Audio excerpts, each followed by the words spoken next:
Who knew Nicolas Cage fighting off against evil Chuck E. Cheese animatronics would be so entertaining and so disappointing at the same time? Let's get on to the review.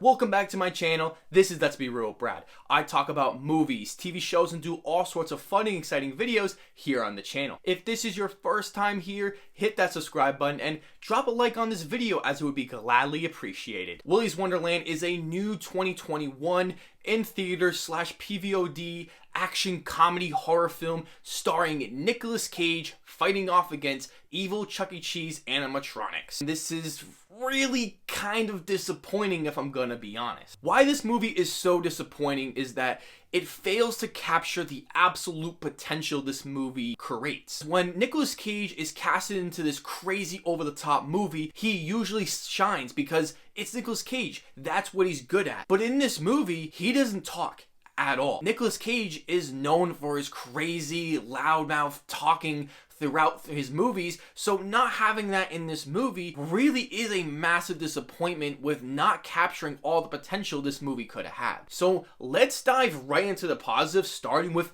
well, Nicolas Cage. As much as Nicolas Cage doesn't talk in this movie, which was an idea by the director and Nicolas Cage's presence and his body language is still really good in this movie. He really does capture this character of the janitor, makes for some really entertaining scenes with just absolute awesome kills that he has. Without him in this movie, I think this movie would not have the draw or the attention I think I would give this movie. Another positive is that I really love the concept of fighting these evil Chuck E. Cheese animatronics that look like it's Five Nights at Freddy's, and then the story is just so over the top. When you find out the twists that happen later in the movie that involves the story, it gets more ridiculous, and I absolutely welcomed it. The movie is very self-aware in that fact, so not being able to capture that potential honestly makes it very disappointing. I also love the visual effects with the animatronics because obviously people had to be suited up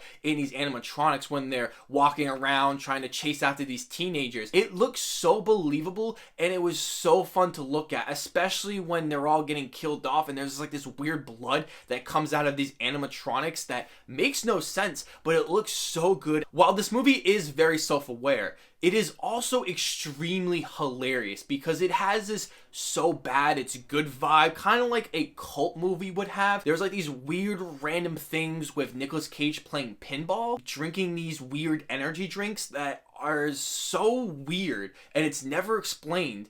But it is so freaking funny that I just couldn't get enough of it. As much as I did enjoy this movie does have a lot of negatives. One of the negatives I would say is that the kills are pretty mediocre at best. There are a few kills that are quite awesome and really super bloody and just hilarious, but some of them are just so mediocre. I feel like with these Chuck E. Cheese animatronics, they didn't do a whole lot with that. The second being that there is a subplot involving these kids that I thought was really stupid and felt very unnecessary, but you need it in the movie because it can't just be Nicolas Cage the entire time. This movie also has some of the worst technical qualities I think I've seen in a movie in a really long time. The direction is so bad. The shot composition literally is atrocious. I couldn't even tell what was happening in so many parts of the movie. This movie's lighting was atrocious. Like, I'm talking so bad the lighting was coming from different parts of the movie that shouldn't have been in there, and it made the movie look so terrible. It doesn't have any stylistic flair to the movie, which I think this movie could have benefited from with its pretty much bad script and bad acting. Music was also atrociously awful. It added absolutely nothing to this movie, being wholly forgettable. Overall, this is a disappointing movie with a great star like Nicolas Cage and an awesome concept that does have its enjoyable moments and that could be a cult film in the next 10 years. But for me, I feel like just knowing all the possibilities they could have went with this film makes me feel very underwhelmed with what we got as the final product. I'm giving Willy's Wonderland a 5 out of 10. So, have you heard of Willy's Wonderland? And if you have and you've seen it, let me know down below what you think of the movie. As always, I will see you all in the next video.